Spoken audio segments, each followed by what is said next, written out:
Hello and welcome to A Gypsy's Kiss. I am Shelley Carney, Magical Treasure Princess and life coach of the rich and famous, and I'm here today to talk about important words. And I'm going to warn you that this one kind of just goes like this.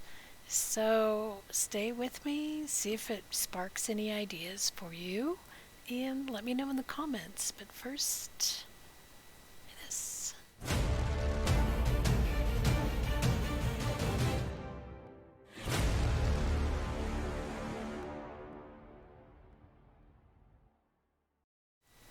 All right. So today I'm focusing on the important words meek and brave, and I chose them because they're opposites. There are a lot of opposites in the poem, mirror images, which I found the interesting, the mirror image or the opposites, when I was noticing one of the Forrest Fenn interviews that Dale did was about the things in his home, and one of the things that he mentioned was one of his books that he loves, which was about Antonio de Espio, Espio, which means mirror. Anyway, I don't think there's a correlation, but it was like, hey, funny. All right, so let's get into it. Definition of meek is quiet, gentle, and easily imposed on or submissive. The definition of brave is ready to face and endure danger or pain, showing courage, or it could be a North American Indian warrior. But I couldn't find any quotes from Forrest Fenn that used brave as in an American Indian warrior, so I think we're going to stick with ready to face and endure danger or pain and showing courage. Again, the opposite of meek is brave, so I thought that was interesting that they would both be in this poem. And in the poem, it's from there, it's no place for the meek, and if you are brave and in the wood. So he's telling you, don't be meek, be brave.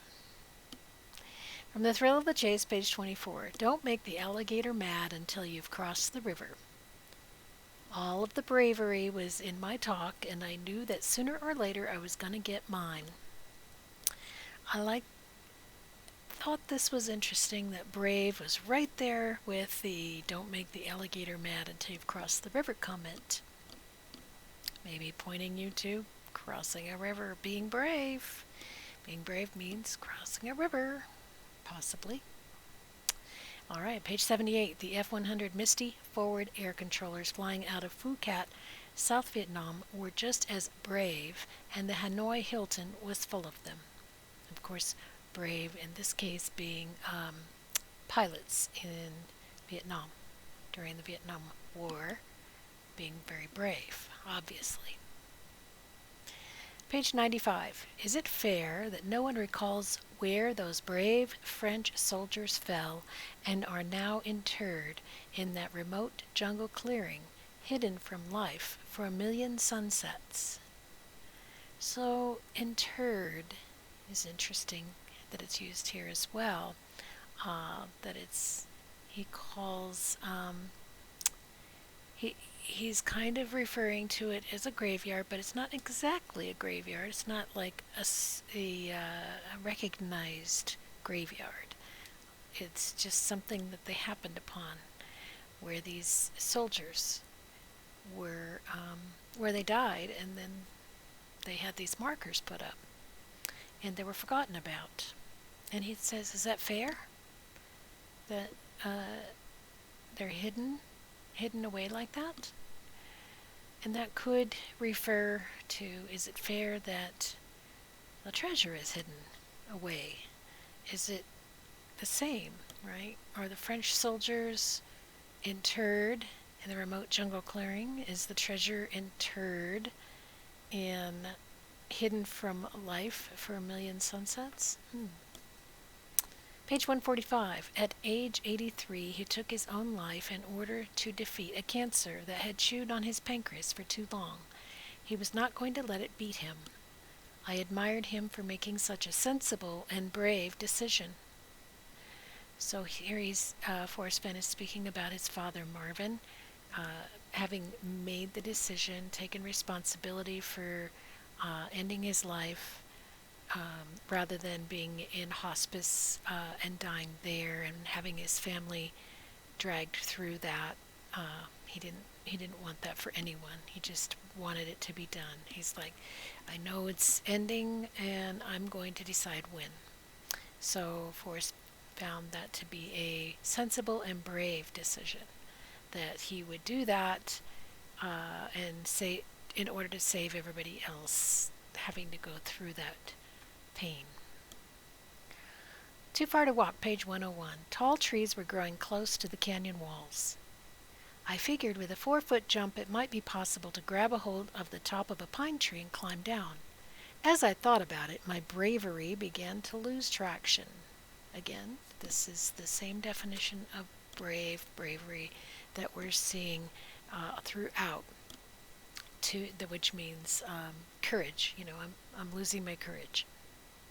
Page 208. Eric soon acquiesced with a smile, and I realized that all of the bravery was in his talk. Nevertheless, we agreed that he would price his paintings for a year and see what happened, so he added about a third to every painting we had.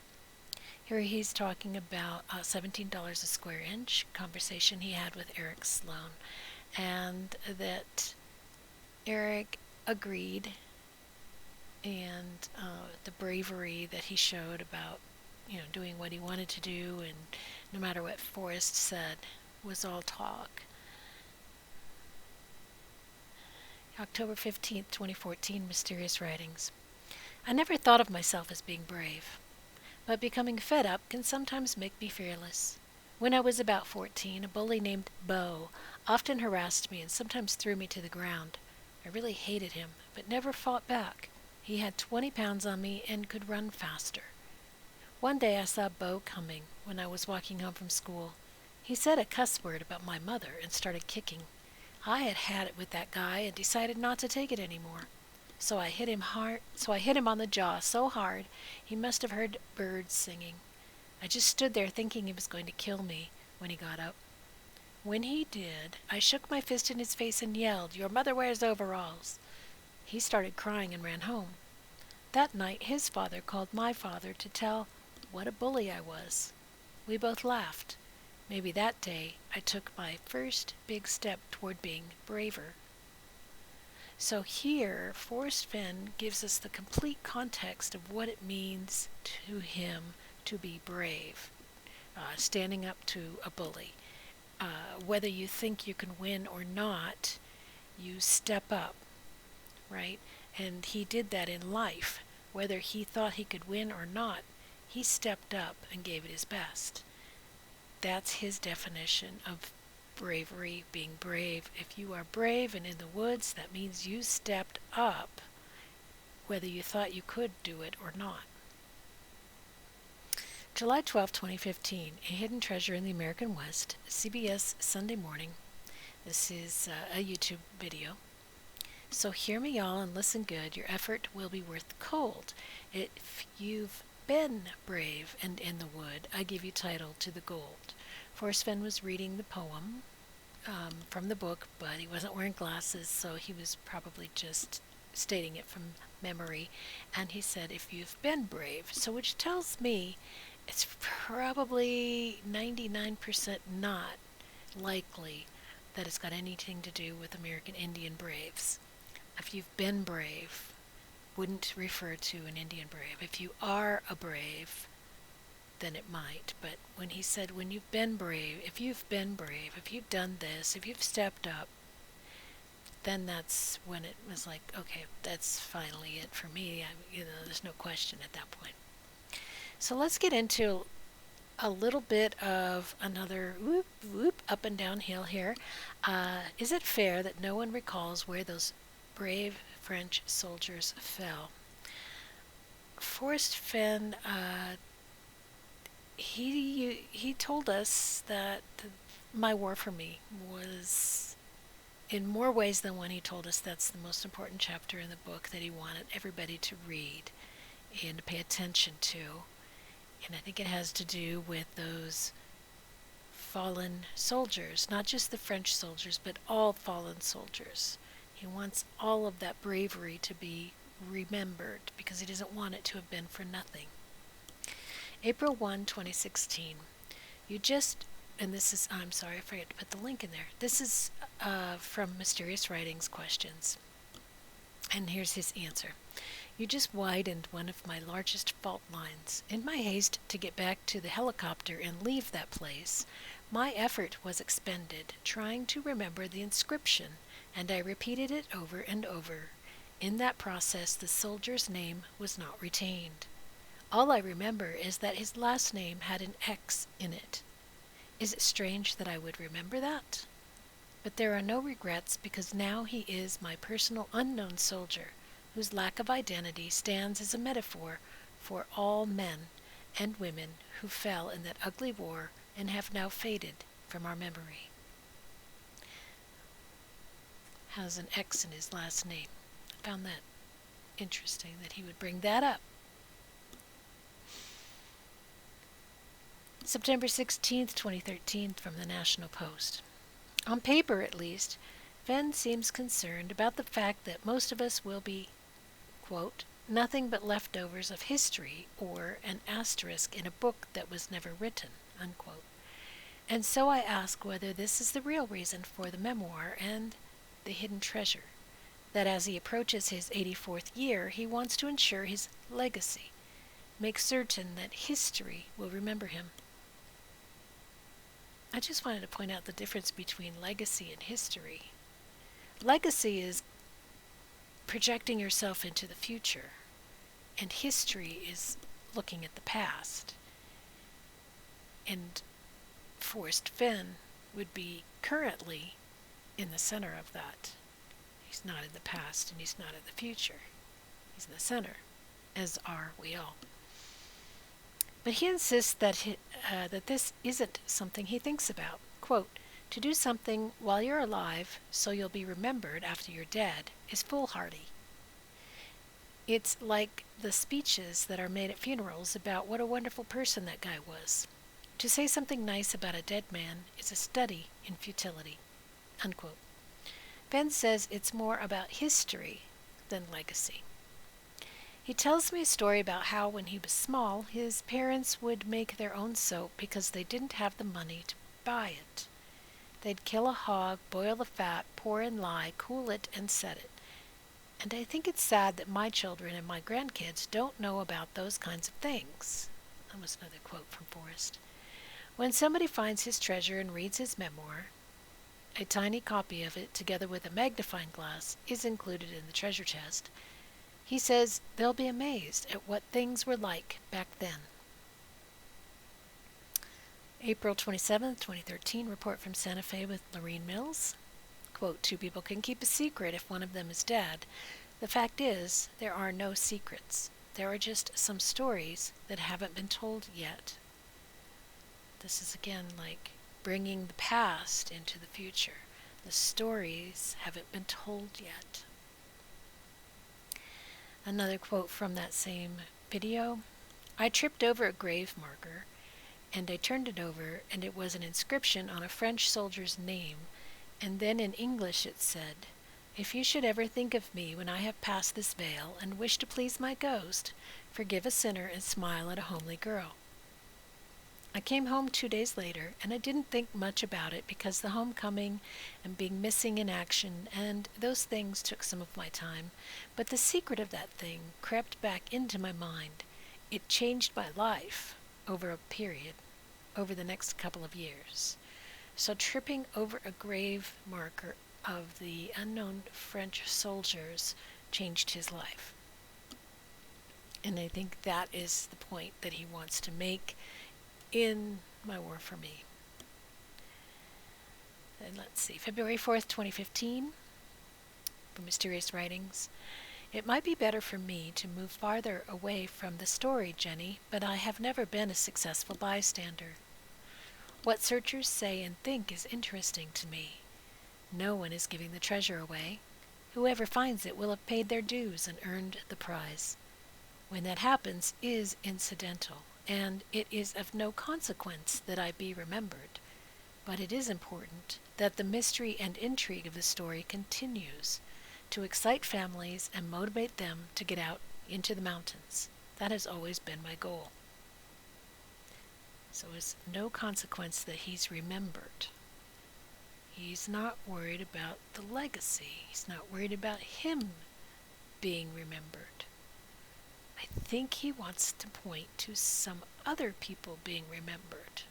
He certainly wants us to remember the soldiers who fell, who showed bravery in that French graveyard in Vietnam. And again, that stood for, as he told us, all of the people who fell, all of the soldiers, all of the fighters who died for their country during the war. He wants us to remember them. He's not concerned about himself being remembered. All right, Too Far to Walk, page 248. It was not the arrowhead alone that marked the event. It was also that my father was there to share it with me. I have long remembered the expression on his face as he watched mine. So what we're learning here is one of the most important memories he had as a child, finding his first arrowhead, was more important and more memorable because his father was there to share it with him. And he remembers looking at his father's face and seeing the expression and having that imprinted on his mind all his life, basically. So, pretty important moment for him. Finding that arrowhead with his dad. November 27, 2015, Mysterious Writings. When they tell you it isn't real, remember, it's still real. I think it's interesting comment, especially with remember, right there in the middle, offset. Remember, it's still real. History, it's like some people want to deny what really happened in the past. When they tell you it's not real, remember, it's still real. This is from Hemispheres Magazine by Margie Goldsmith. Quote from Forrest: "What serious adventures should remember," Fenn says, "is to not believe anything that is not in my poem or otherwise in my book. There's some misinformation out there." So this is something that Toby and I try to stick with as much as we can. If Forrest Fenn didn't say it, either on a video or in writing, then we refer back to the poem or the book. The Thrill of the Chase. All right, April 2017, Dale Neisel's blog, scrapbook 179. I learned when researching my J.H. Sharp biography that the elderly Taos Indian models wouldn't answer my questions about the artist. I quickly discovered that if I said something to them that I knew was wrong, they would correct me on, and tell me things I wanted to know. Success sometimes hides in squinting wrappings, but a delicate new bow, if tied correctly, can widen eyes. I wrote this someplace a few years ago, and maybe you'll think it's worth remembering. Imagination isn't a technique, it's a key. Imagination isn't a technique, it's a key. It's interesting that Forrest Fenn uses the word key. Usually means it's very important, sometimes the most important thing you can do, rather than it's the key to a cipher. He doesn't use it in that way. He uses it as it's important. But this reminded me, success sometimes hides in squinting wrappings, but a delicate new bow, if tied correctly, can widen eyes. I wonder where that came from. But the whole idea of him saying something that he knew was wrong so that they would correct him and give him more information. I had the vision of Columbo, if you've ever seen any of the old Columbo shows. That was something that he always would do. He would, ask people how they did things and ask them for information about their job or their hobby or whatever it was that they were working on, and like he was really learning about that and very interested in that, and then he would come back with something, just kind of slip it under the radar and get more information out of them than they had realized. He used his imagination as a key to unlock that information. So there you have that. April 2017, Dale Neisel's blog, Scrapbook 182. Only fire-rusted nails now remain to tell that man had once lived there, and soon they also will disappear as the land residuates, and no one will remember where they were. The history of that cabin and another one was deleted from the world. This is the archaeologist speaking in Fenn, where the scrapbook talks about a fire that devastated a large piece of land, forested land, and he talks about a couple of cabins that were burned down, and it just kind of tells me that, no one will remember where they were. He kind of laments that people are going to forget now what happened there. I feel like that's important to him, that people remember the history of a place and what happened there and why that place is important or special. February 4th, 2013, Mysterious Writings. There are so many bits of history that I would like to find. A Clovis point between the ribs of a mammoth. A letter written by my father to my mother before they were married. A special fishing spot on the Madison River that no one alive knows about but me. The list is as endless as the search. The search. The search for bits of history. The search. The thrill of the search or the chase. Bits of history that he would like to find. December 2014, Dale Neisel's blog, Scrapbook 117. If one should grasp a chunk of an ancient mammoth in one's hand and close one's eyes, who knows what thoughts might flow into one's fertile mind. I don't think I've ever seen him use ones so much, right? If one should grasp a chunk of ancient mammoth in one's hand and close one's eyes, who knows what thoughts might flow into one's fertile mind. I always intended to go back to my friend's ranch and dig out the mammoth skull, but it's been 30 years since I walked along that softly flowing stream of water, and now, at age 84, it's just too much for me. Doesn't that sound familiar? January 12, 2015, Mysterious Writings. There have been many sites where I've rested and fallen under its spell. One of my favorites was at the Roman city of Sabratha. I mixed up my R's there. Sabratha, where 50 times I sat against an ancient wall and looked out across the Mediterranean. Thoughts of those thoughts still are indelible in my mind. So much history in that place. So many invisible lives still are there. I invite you to use Google Earth and see for yourself. It's on the extreme northwestern edge of Libya. What other ancient walls has he sat against? I know I've seen pictures of him at San Lazaro against an ancient wall. Are there any other places where there might be an ancient wall, where there might be so much history, so many invisible lives? A special place, maybe? August 12, 2014, Mysterious Writings. Mr. Fenn, is there any level of knowledge of U.S. history that is required to properly interpret the clues in your poem? Steve R. No, Steve R. The only requirement is that you figure out what the clues mean. But a comprehensive knowledge of geography might help. Okay. So here I am thinking that history is important, right? That he doesn't want us to forget something or somebody or some event that happened at some place. And now he's like, nope, you don't need any history, just geography. Great. Let's just run through all of the classes in high school, right? We got Spanish, history, geography. Moving on.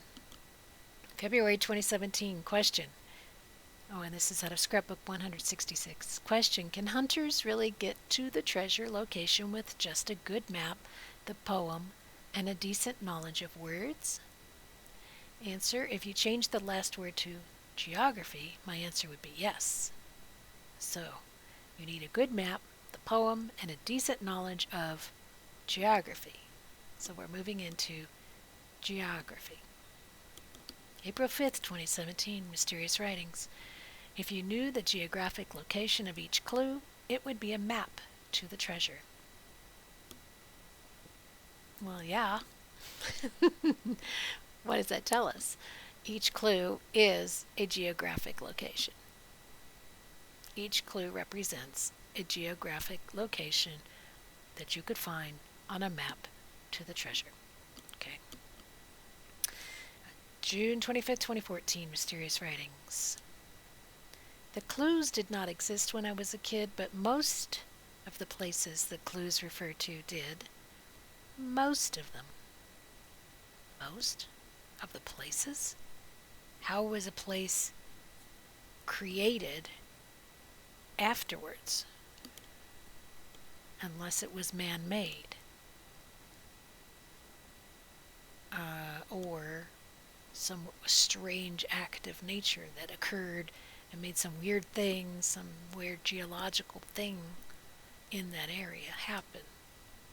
So which one is it? Is it man-made, or is it a geological formation that happened in the last 80 years? I think they might still exist in 100 years, but the geography probably will change before we reach the next millennia. The Rocky Mountains are still moving, and associated physical changes will surely have an impact. If you are in the year 3009, it will be more difficult for you to find the treasure. When he says 3009, it does point to, because the question said 100 years or 1,000 years. So it does point to hiding the treasure in 2009 rather than 2010. Just a possibility there. Okay, we got November 3rd, 2012, a report from Santa Fe, Florine Mills. Eric Sloan was probably my best friend. You say Western art. He painted New Mexico a lot. Okay, best friend painted New Mexico a lot. There's some geography. Also another quote from the same video. Why is it that we study history? We study a lot about the past, but we don't know anything about the future. Seemingly, we have no influence on the future. Well, I found that, in my opinion, to be unsatisfactory. So I started making bells, and I have quotes around the edge of my bell. I sign all of them and put the date on them. I've taken 8 of these things out in different places in New Mexico and have buried them. Okay, so he likes to bury things in New Mexico. He likes to hide things in New Mexico. He takes them out into New Mexico and hides them. Just wanted to add that to the geography discussion. Eric Sloan was his best friend. He painted New Mexico. He put all of his bells in New Mexico. And he did it because he wanted to influence the future. Didn't he say that about the treasure chest? He wanted to influence people to get out and get into the forest and influence them to continue searching for years and years. All right, well, that's all I have for today. So what have we learned? We learned that we started with meek and brave, and we ended up in New Mexico. All right, so I didn't find a whole lot of meek. The only time he really uses meek is in the poem.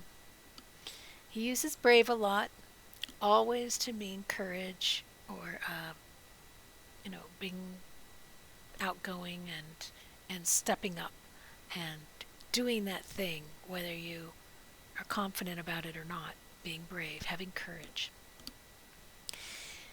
And then we moved into history and then into geography. And that's where I'm leaning right now. Looking into Mexico, looking at places that are special because of their history, and that ties together geography and history and Spanish. So all of the high school courses, Spanish history and geography. Yeah. All right. I don't know. Is that helpful?